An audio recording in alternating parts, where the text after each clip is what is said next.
قرآن وہاں علی، جہاں علی وہاں قرآن۔ ہمارا نعرہ، ہماری پہچان، ہماری شناخت علی کا نام۔ میرے لبوں پہ علی کا نام آئے تو میں سجدہ شکر ادا کرتا ہوں کہ اللہ نے میرے لبوں کو اس قابل بنایا، میرے لبوں کو اس قابل بنایا۔ تو جملہ سنبھالیے گا، عقیدوں کے دامن میں باندھ کے لے جائیے گا۔ ماہیت عارضی تھی یا دائمی ہے؟ فیصلہ ہو گیا نا، دائمی ہے۔ جہاں ماہیت دائمی ہو وہاں رشتے ٹوٹا نہیں کرتے بھائی، جہاں ماہیت دائمی ہو وہاں رشتے ٹوٹا نہیں کرتے۔ پھر آئیے خود کلامی کرتے ہیں، میں خود کلامی کر لیتا ہوں اور پھر اپنے مجمع کی طرف آؤں گا۔ آج کی اس مجلس اعزا میں ہم خود کلامی کرتے ہیں۔ اگر ماہیت دائمی ہو، رشتے ٹوٹا نہیں کرتے، تو مجھے سوچنا پڑے گا اگر میری زبان پہ نام علی آتا ہے تو کہیں خدا نخواستہ ایسا تو نہیں کہ قرآن کی تلاوت بہت کم آتی ہے؟ کہیں ایسا تو نہیں کہ قرآن کی تلاوت بہت کم آتی ہے؟ کیونکہ رشتے دائمی ہے۔ اگر میرے قلب میں علی بستا ہے تو کہیں خدا نخواستہ ایسا نہیں کہ میں آیات الہی بہت کم پڑھتا ہوں۔ اگر خدا نخواستہ ایسا ہے تو دائمی ماہیت لے کے آئیے، زندگیوں میں قرآن کو نافذ کیجئے۔ اگر نام علی سے تسکین ملتی ہے، اپنی نسلوں کو قرآن کا بہترین قاری بنائیے، بہترین حافظ بنائیے۔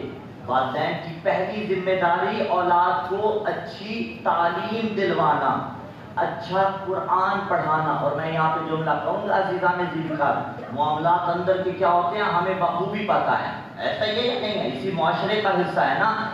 ان سے پڑھوائیے اپنے بچوں کو قرآن جو ناطق قرآن کے ماننے والے ہیں۔ یونیورسٹی بھیجنا ہو تو میں کہتا ہوں بہترین سے بہترین ہو، میں نے ٹیوشن بھیجنا ہو تو میں کہتا ہوں بہترین سے بہترین ہو۔ قرآن کی باری آئے تو میں تسامح کر دیتا ہوں، ٹھیک ہے وہ محلے میں فلاں جگہ پہ چلا جائے گا، ٹھیک ہے وہ بھی قرآن پڑھتے ہیں، اس میں شک کوئی نہیں، لیکن کیوں بھائی اس کے پاس کیوں نہیں بھیج رہے؟ اگر کہیں تو مولانا مشکل ہوتا ہے ارینج کرنا، تو انسان کی ذمہ داری ہے، ان سے پڑھوائیے جو ناطق قرآن کے ماننے والے ہیں۔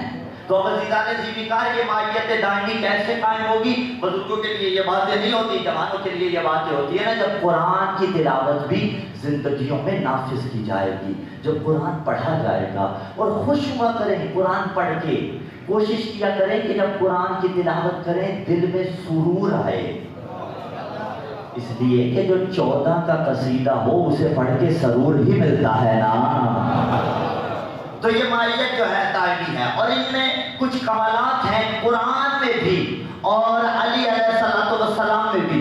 ان کمالات میں سے ایک کمال یہ ہے کہ ان کے جو وجود اربع ہیں، ہر شے کے 4 وجود ہوا کرتے ہیں۔ 2 عارضی ہوتے ہیں یعنی جنہیں وضع کیا جاتا ہے، اور 2 وہ ہوتے ہیں جو عارضی کے ذریعے سیڑھی قرار پاتے ہیں، سیڑھی قرار پا کے حقیقی طرف جاتے ہیں۔ مثال لے لیتے ہیں، 4 وجود ہوتے ہیں ہر شے کے۔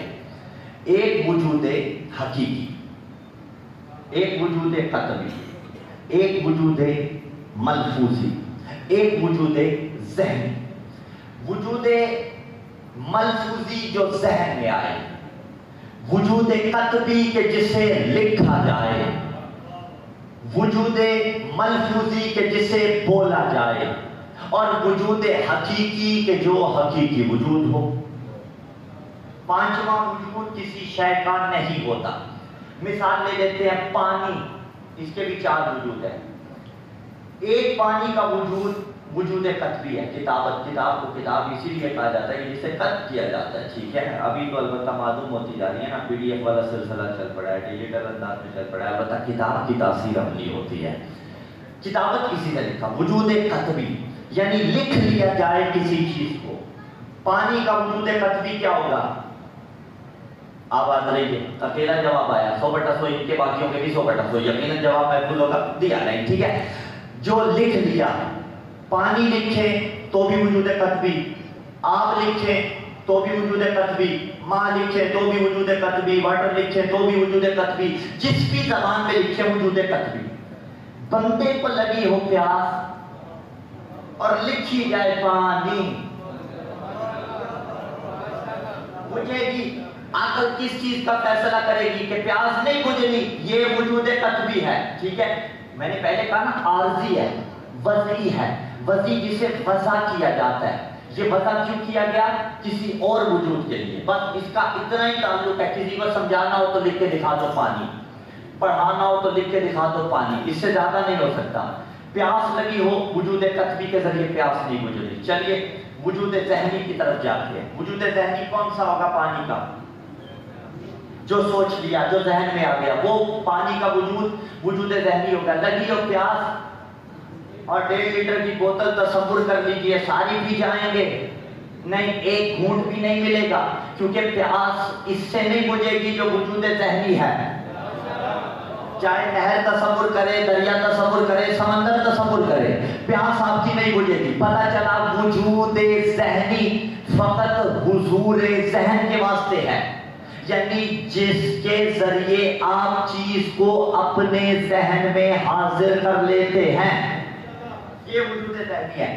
اگلا وجود ملفوظی جسے ادا کیا جاتا ہے، لفظ سے بنا ملفوظ، جس کو بولا جاتا ہے، یعنی جس کو لفظوں میں ادا کیا جاتا ہے۔ لگی ہو پیاس، لگائے رٹا پانی، پانی پانی، بجھے گی؟ کیوں؟ اس لیے کہ زیادہ سے زیادہ یہ آپ بتا سکتے ہیں کہ وجود ملفوظی ہے۔ بجھے گی کب؟ جب گلاس والا پانی اٹھائیں گے اور پی لیں گے۔ یہ جو گلاس کے اندر پانی ہے یہ وجود قطبی نہیں ہے، اگرچہ ایک جہت سے وجود قطبی بھی رکھتا ہے جب لکھیں گے، لیکن اس عنوان سے بات نہیں ہو رہی۔ یہ جو وجود ہے یہ وجود قطبی نہیں ہے، یہ وجود ذہنی نہیں ہے، یہ وجود ملفوظی نہیں ہے، یہ ہے پانی کا وجود حقیقی، یعنی جسے آپ نے اٹھایا اور پی لیا۔ پتہ چلا پیاس تب بجھے گی جب پانی کے وجود حقیقی تک رسائی حاصل کی جائے گی۔ اگر پانی پانی کہتے رہیں پیاس نہیں بجھے گی، تو ایک جملہ کہہ دوں، پانی کا ایک وجود کرامت ہے، باقی 3 اس ایک کے لیے کرامت ہے، اپنی ذات میں ان کا اس طرح سے کوئی فائدہ نہیں۔ ہر چیز کے 4 وجود ہیں۔ اب یہ معاملہ آپ گھر جا کے سارٹ آؤٹ کر لیجئے گا۔ موبائل فون لے لیں، اس کے 4 وجود، کیمرہ لے لیں، اس کے 4 وجود، گھڑی لے لیں، اس کے 4 وجود، لباس لے لیں، اس کے 4 وجود، ممبر لے لیں، اس کے 4 وجود، جتنی بھی اشیاء ہیں ان کے 4 وجود ہیں۔ ایک میرا مولا ہے۔ پانی کا وجود ذہنی کام آیا تھا، قطبی کام آیا تھا، ملفوظی کام آیا تھا، توحید تمام ہوئی اور جملہ آپ کی جھولیوں میں ایک واحد ہے میرا مولا علی ابن ابی طالب، اور کچھ اور ہستیاں بھی ہیں، اور میرا مولا وہ ہے جس کے چاروں وجود کرامت ہے۔ ایک علی کا وجود ذہنی ہے کہ علی ذہن میں سوچا جائے، ایک علی کا وجود قطبی ہے کہ علی لکھا جائے، ایک علی کا وجود ملفوظی ہے کہ علی بولا جائے، ایک علی کا وجود حقیقی ہے کہ علی کے چہرے کو دیکھا جائے۔ علی کے 4 وجود کرامت ہے۔ اگر علی کو ذہن میں سوچا جائے، تصور کیا جائے، اللہ تو بھی عبادت میں شمار کرتا ہے۔ اگر علی کے فضائل لکھے جائے، اللہ تو بھی عبادت میں شمار کرتا ہے۔ اگر علی کے فضائل پڑھے جائے، اللہ تو بھی عبادت میں شمار کرتا ہے۔ اور النظر الی وجہ علی عبادہ، اگر علی کا چہرہ دیکھا جائے اللہ تو بھی عبادت میں شمار۔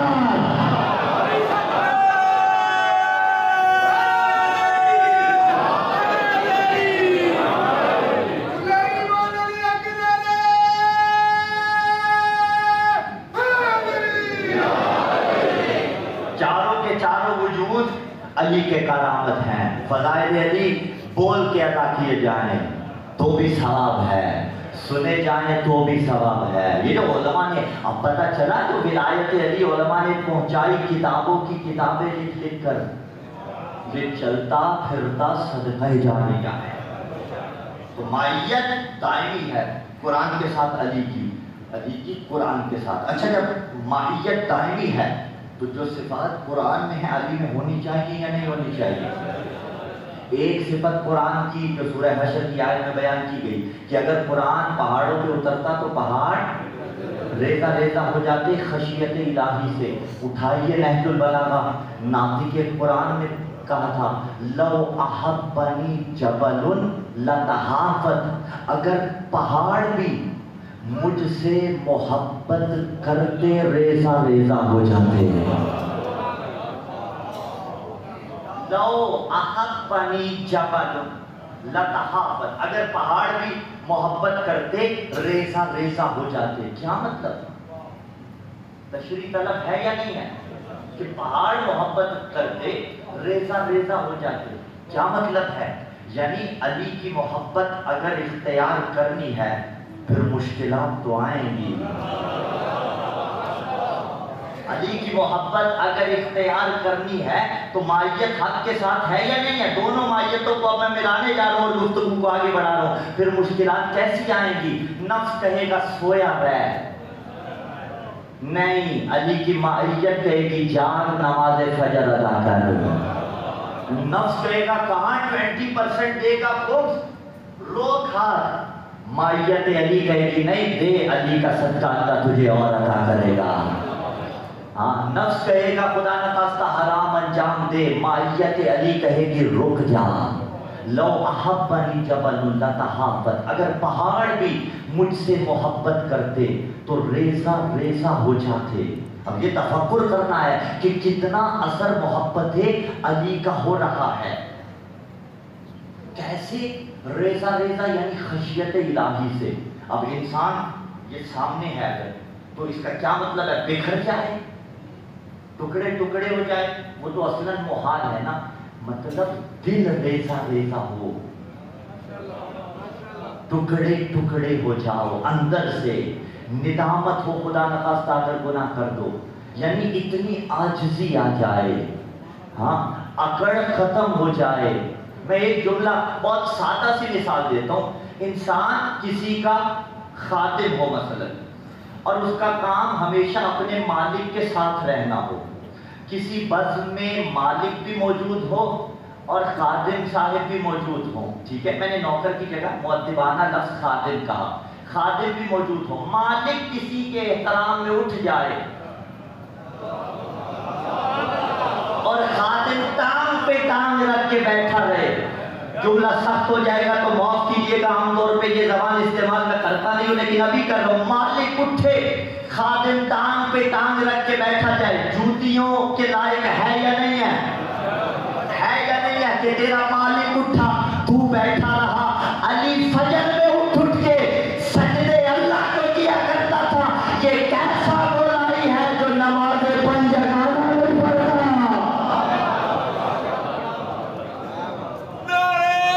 زندہ باد اللہ یا رسول اللہ.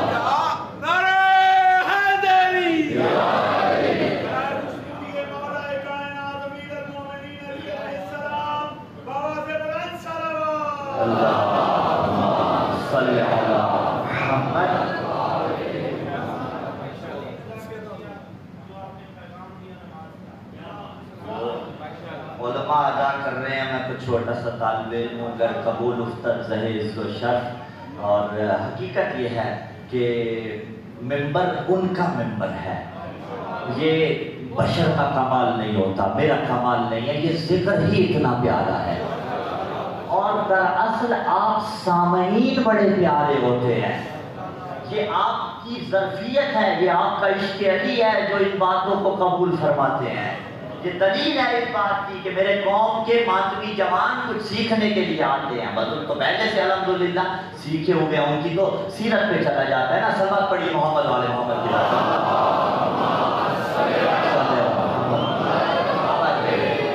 علی ابن ابی طالب. مائیت تانی ہے قرآن کے ساتھ. لو احبنی جبل لتحافت، پہاڑ بھی. ریزہ ریزہ انسان کیسے ہوتا ہے؟ اس چیز کو اور تھوڑا سا کھولیں گے اور دعائیں آپ سے سمجھیں گے.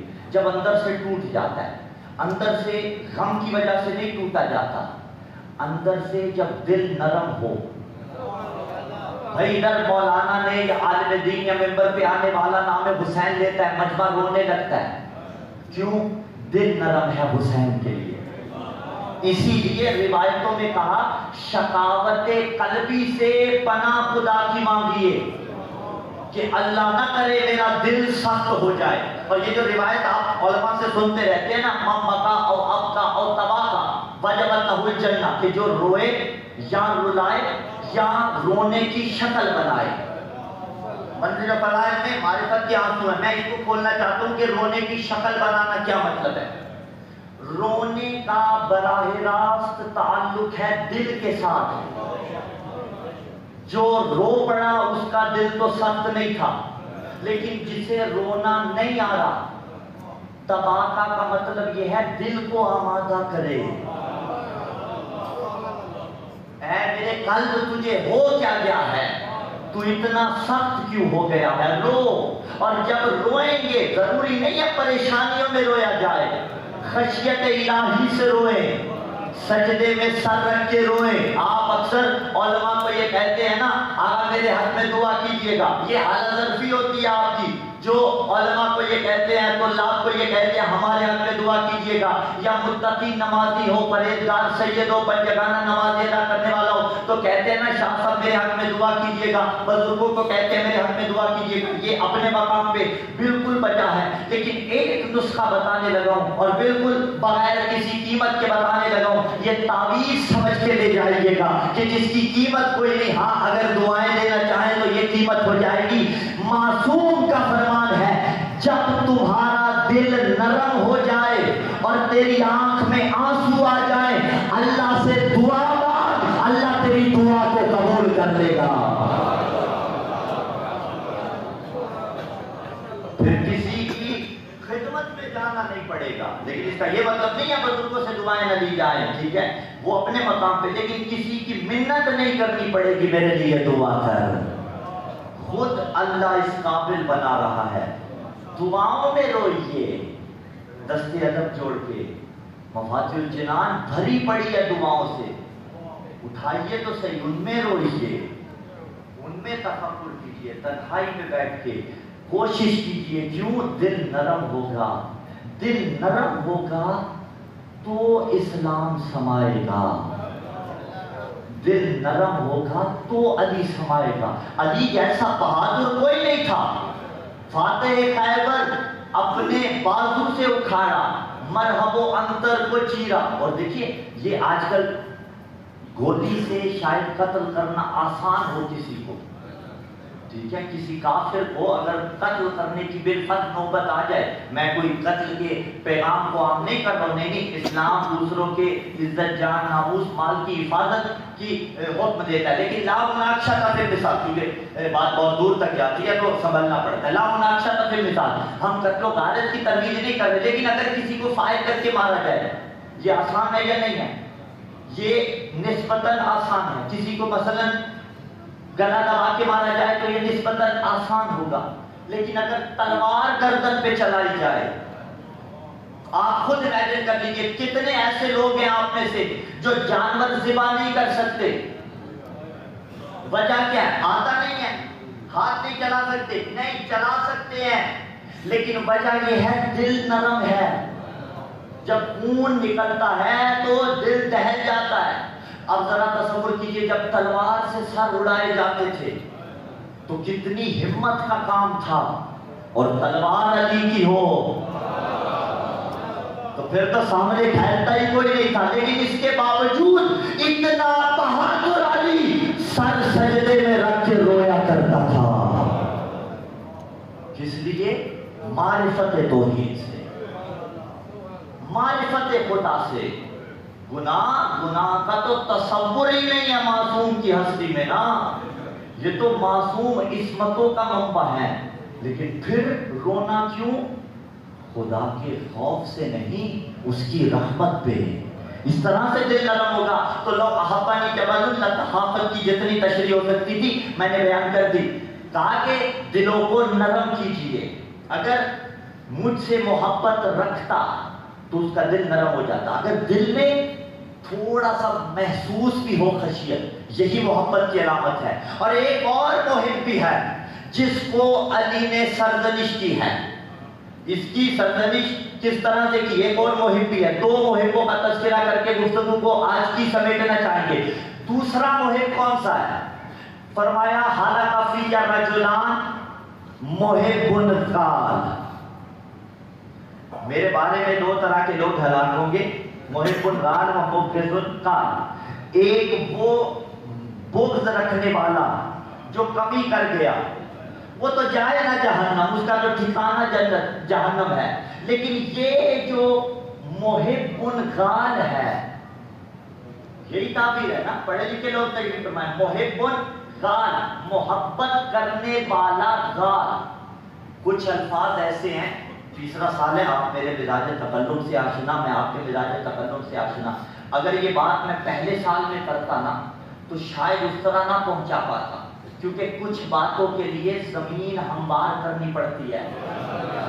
یہ بات ایک مجلس کی بات نہیں ہے، لیکن آج کر کے جاؤں گا عزیزان ذیلکار، اور بات پرانی ہو جائے گی۔ کچھ الفاظ ایسے ہیں جو معاشرے میں ایسے استعمال ہوتے ہیں کہ جو ان کا استعمال حقیقی نہیں ہوتا، جو ان کا استعمال حقیقی نہیں ہوتا۔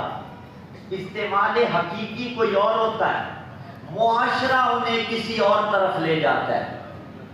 اب جو میں الفاظ استعمال کروں گا وہ حقیقی استعمال کوئی اور ہے، معاشرہ کسی اور طرف لے گیا، اور حقیقی استعمال اپنی عبارت سے نہیں، ناطق قرآن کی عبارت سے۔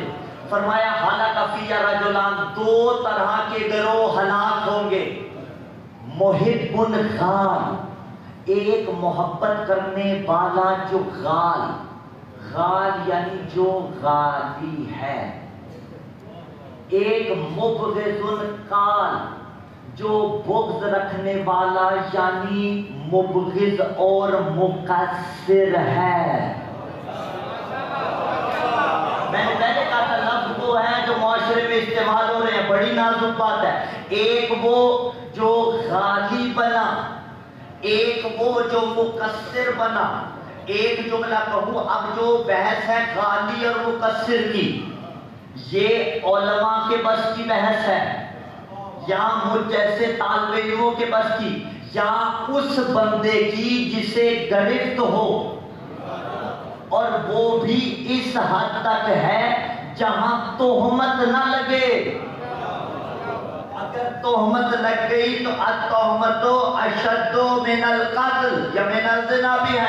اگر تہمت لگ گئی تو یہ قتل کی نسبت یا دوسرے گناہوں کی نسبت زیادہ بڑا اور کبھی گناہ ہے۔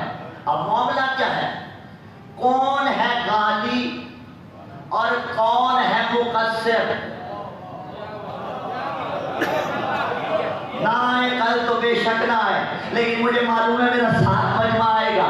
دیکھیں، جس نے پڑھا لا الہ الا اللہ محمد الرسول اللہ علی ولی اللہ، جس کی اذان میں علی ہے، ایک ایک لفظ پہ توجہ، جس کی اذان میں علی ہے، جس کے کلمے میں علی ہے، وہ مقصر نہیں، علی کا شیعہ ہے۔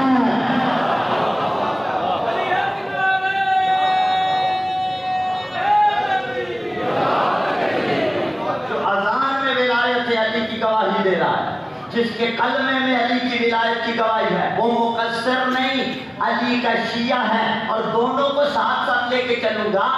دوسری بات، جس نے کہا اللہ ایک، اللہ ایک، اس کے سوا کوئی خالق نہیں، کوئی مالک نہیں، کوئی رازق نہیں، پنجتن 5، امام 12، معصوم 14، اور علی کی ولایت کا کلمہ پڑھا، وہ کچھ اور نہیں، اسے غالی نہ کہنا۔ اگر اللہ کو ایک مانتا ہے، شاید عقیدے میں تھوڑا نقص ہو، اس کی درستگی ہو جائے گی، لیکن اگر اللہ کو خالق مانا، اللہ کو رازق مانا، اور اللہ کو واحد رب مانا، وہ غالی نہیں ہو سکتا۔ رب مانا، خالق مانا، رازق مانا، وہ غالی نہیں ہو سکتا. جس نے ولایت علی کا کلمہ پڑھا وہ مقصر نہیں ہو سکتا. گریبان پکڑے بیٹھے ہیں ایک دوسرے کا، بہت معذرت کے ساتھ. بارگاہیں جدا ہو رہی ہیں، مسجدیں جدا ہو رہی ہیں، ٹرسٹ جدا ہو رہے ہیں. سگا بھائی سگے بھائی سے نہیں بول رہا. اسی بحث کے پیچھے قصوروار کون ہے؟ عوام قصوروار نہیں ہے. ممبر پہ آ کے ہائپ کریٹ کرنے والے قصوروار ہیں کہ اس بحث کو اتنی ہوا دے دی، ایسے بڑھاوا دے دیا، فلاں منکر ولایت علی ہے، فلاں منکر ولایت علی ہے. کرنے کیا جا رہے ہو؟ امام زمان گریبان پکڑے گی ہر اس شخص کا جو مومن کو مومن سے لڑواتا ہے. لیکن میں پھر بات کروں، اگر عقائد میں اصل عقائد میں کوئی مسئلہ ہو تو وہ تو ایک حقیقت ہے. اللہ ایک، پنجتن پانچ، امام 12، معصوم 14، کوئی نیا عقیدہ نہیں ہے. یہ عقیدہ کس نے سکھایا تھا؟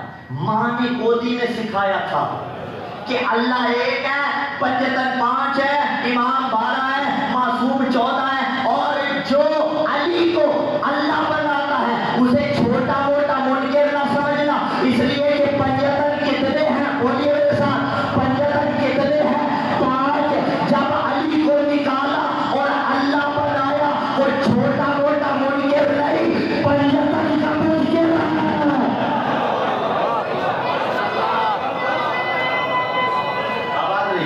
شاباش بیٹے.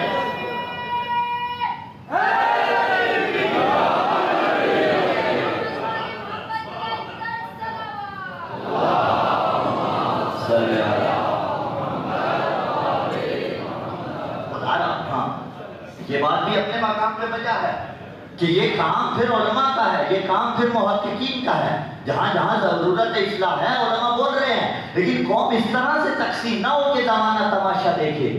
گولی مارنے والا یہ نہیں دیکھتا کہ یہ کون ہے، وہ بس یہ دیکھتا ہے یہ علی کا شیعہ ہے. لہذا ان آبھاس سے تھوڑا بلند ہو جائیے، تہمتیں نہ لگاتے پھر ایک دوسرے پہ. اسی لیے تو کہا نا کہ غلو و قصر کی بحث فضول سے نکلو. فضول بحث کیسے؟ بحث تو ہے، علمی بحث ہے، لیکن جب ایک دوسرے پہ تہمتیں لگے گی، مومن مومن کے حقوق سے پیچھے ہٹے گا، تو پھر اس انداز میں کہا غلو و قصر کی بحث فضول سے نکلو. نہ بندہ اتنی جلدی مقصر بن جاتا ہے، نہ اتنی جلدی غالی بن جاتا ہے. اگر عقیدہ ایک ہو، اللہ ایک، پنجتن 5، امام 12، معصوم 14، اگر 40 سال مدرسے میں پڑھا ہو، علی کے نام کے فضائل پڑھے ہوں، ایک لہجے میں بندہ مقصر نہیں بن جاتا. اگر مرجعیت تک پہنچ گیا ہو، ایک لہجے میں مقصر نہیں بن جاتا. تو ان بحثوں سے نکلو، معرفت کا سلسلہ بلند کرو کہ غلو و قصر کی بحث فضول سے نکلو. ادھر اگر کوئی تھوڑے سے فضائل پڑھ دے تو کہا جاتا ہے غلو ہو گیا، اگر کوئی تھوڑی سی تبلیغ کر دے تو کہا جاتا ہے مقصر ہو گیا. نہیں، معیار علمی بلند کیجئے. غلو و قصر کی بحث کون میرا ساتھ چھوڑے گا اور کون میرے ساتھ چلے گا؟ آپ چھوڑتے ہیں ساتھ تو چھوڑ جائے. امام زمان انشاءاللہ راضی ہوں گے اس نوکر پہ کہ غلو و قصر کی بحث فضول سے نکلو. معرفت کا ذرا سلسلہ بلند کرو. خدا کو چشم تعین سے دیکھنے والوں، علی کا قد نہ گھٹاؤ، خدا بلند کرو.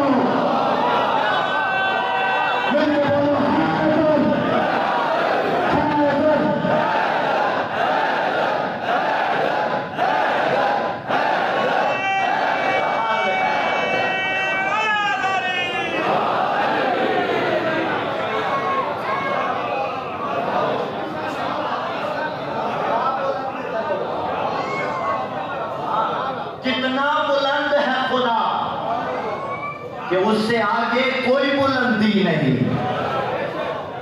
کتنا بلند ہے نبی لیکن خدا سے چھوٹا ہے. کائنات سے بلند نبی ہے لیکن خدا سے چھوٹا ہے. کتنا بلند ہے علی لیکن نبی اور خدا سے چھوٹا ہے.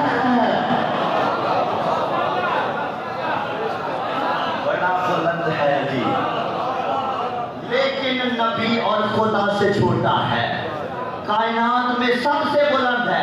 یہ تہمت الزام ہے ہم پہ کہ علی کو بڑھا دیتے ہیں اور نبی کے مقابلے میں لے آتے، نہیں، ہاں یہ بھی طے ہے کہ علی کو کائنات کے ہر فرد سے سوائے محمد کے افضل مانتے ہیں۔ بتاؤں کتنا افضل مانتے ہیں؟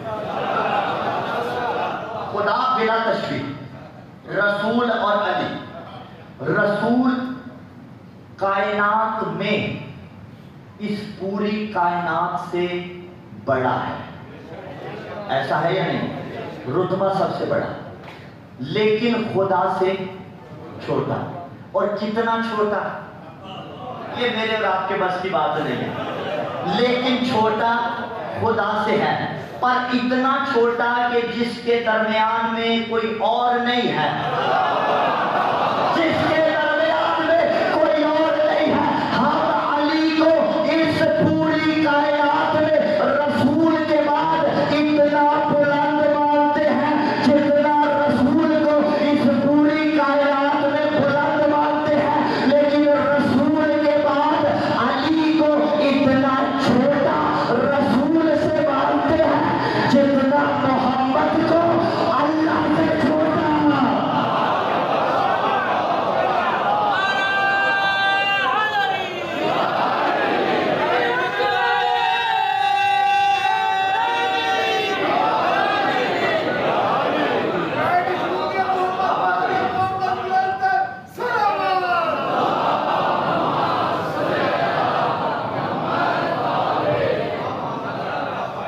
رسول سے چھوٹا مانتے ہیں لیکن باقی کوئی کمپرومائز نہیں۔ کل یا پرسوں جملہ عالیہ کیا تھا، بعد از نبی بزرگ علی، قصہ مختصر۔ یہی افضلیت علی اگر سمجھی گئی ہوتی تو حسین مدینہ نہ چھوڑتے، چھوڑ دیا مدینہ حسین نے، آگے کربلا میں۔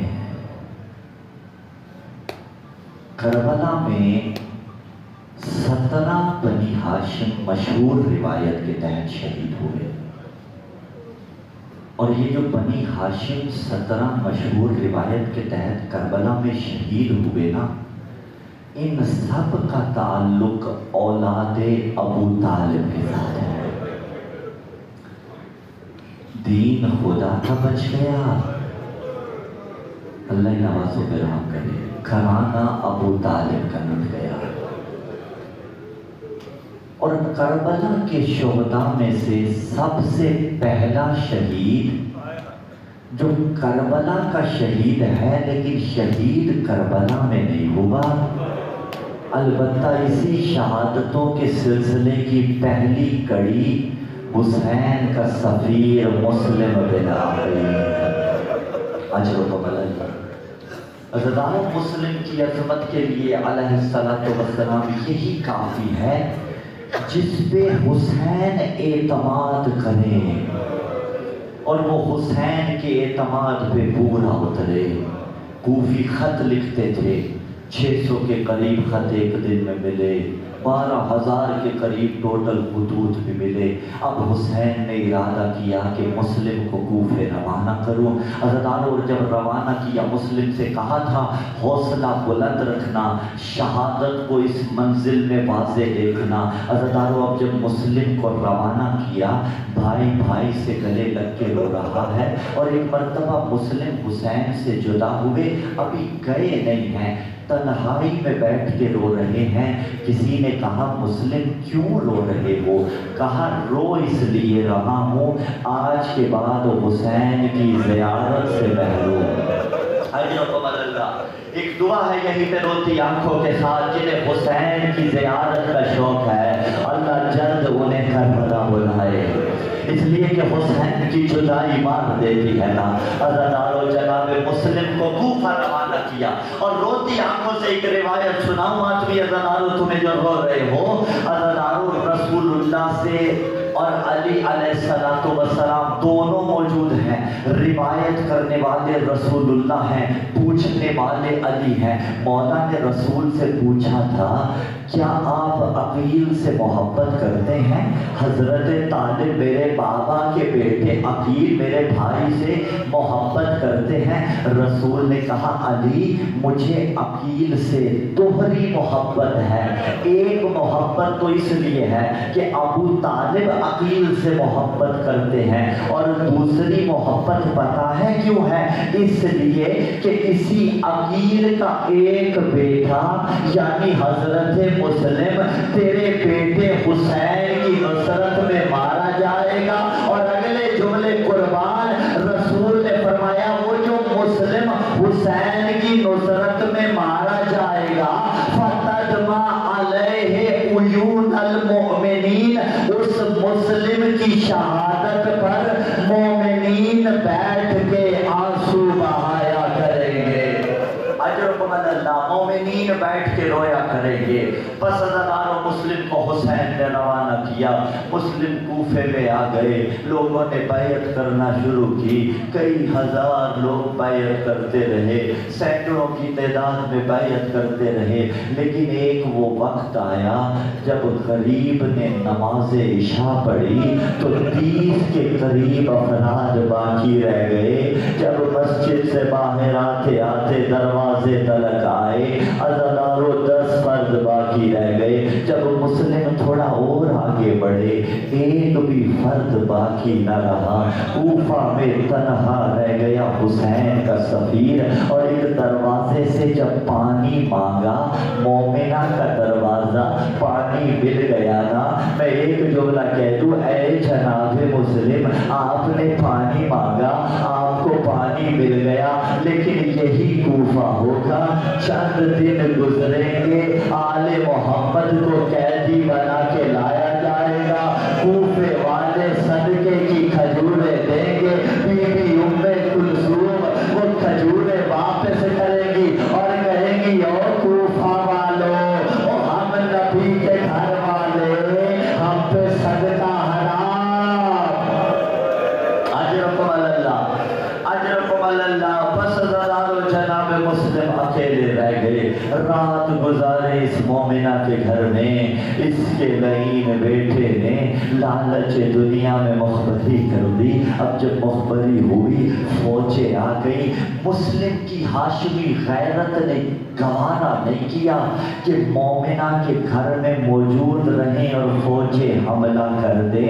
اس لیے کہ یہ سیرت تو ابو طالب سے سیکھی ہوئی تھی، یہ سیرت تو علی سے سیکھی ہوئی تھی، یہ سیرت تو بنو ہاشم سے سیکھی ہوئی تھی. میں کہوں گا وہ غیرت مند بنو ہاشم کہ جو دشمن کے گھر کا بھی پاس رکھتے تھے، اپنے کے گھر کا بھی پاس رکھتے تھے، اس کی چار دیواری کی حرمت کو بھی پائمال نہ کرتے تھے، لیکن انہی کے خیام تھے. اور شام غریبہ میں وہ خیمے جلائے گئے.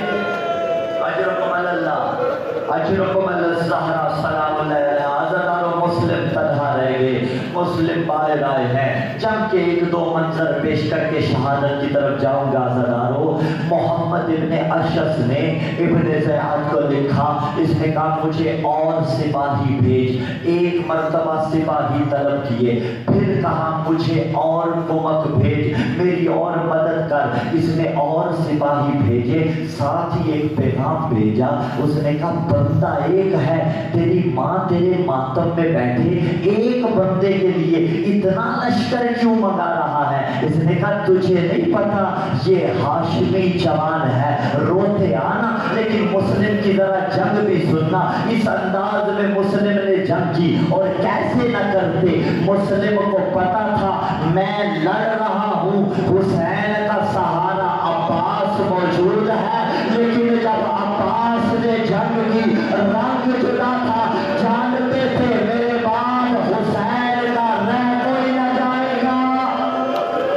اجرکم اللہ، اجرکم اللہ. پسندارو جناب مسلم جنگ کرتے رہے. روایتیں مختلف ہیں.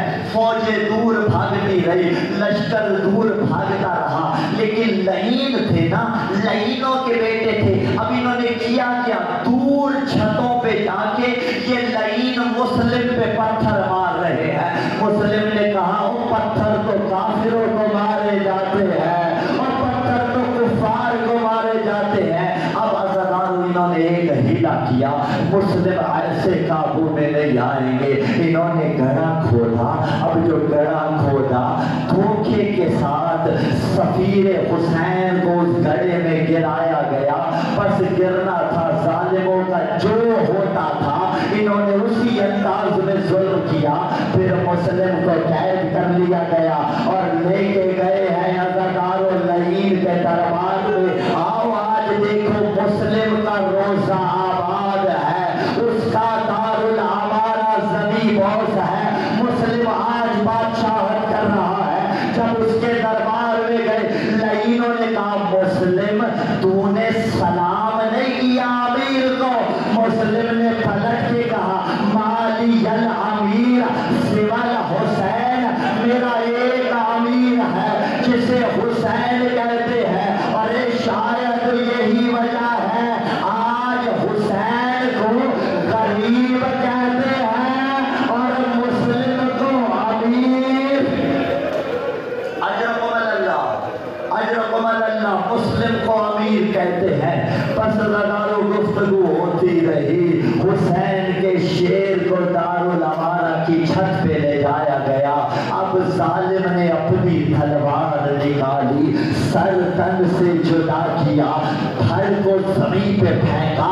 دارالعمارہ کی چھت سے مسلم کا دھڑ ایسے زمین پہ آیا جیسے وارث کوئی موجود نہ ہو. لیکن جملہ کہوں بعید نہیں بکی چھوڑ کے مسلم کا لاشا لے لے پتول آ گئی ہو. عزادارو مسلم کو بھی شہید کروایا گیا، ہانی بن عروہ کو بھی شہید کیا گیا اور دونوں کی لاشوں کے قدموں سے رسیاں باندھی گئی، گھوڑوں سے باندھ کے کوفے کی گلیوں میں پھرانا شروع کیا. لوگ آگے بڑھے، انہوں نے کہا ہر ظلم سہا، لاشوں کی پامالی برداشت نہیں کریں گے، لاشیں واپس کرو، ہم دفن کریں گے. میں کہوں گا جناب مسلم آپ کا لاشا پامال ہو رہا تھا، کوفہ والوں نے بچا لیا، وہ نہیں آیا تو حسین کا کوئی نہیں آیا.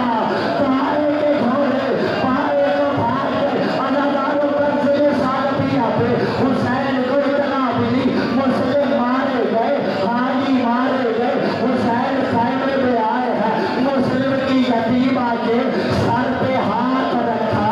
اللہ کسی چھوٹی بچی کو بچپنے میں یتیمی کا موسم نہ دکھائے.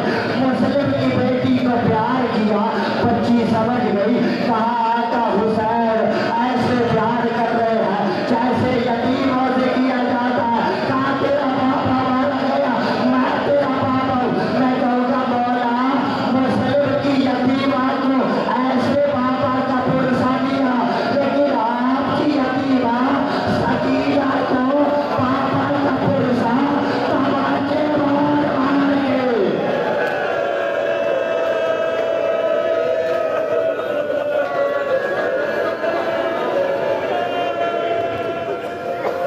قالوا انا للہ وانا الیہ راجعون. الا لعنۃ اللہ علی القوم الظالمین وسيعلم الذین ظلموا أيّ منقلب ينقلبون.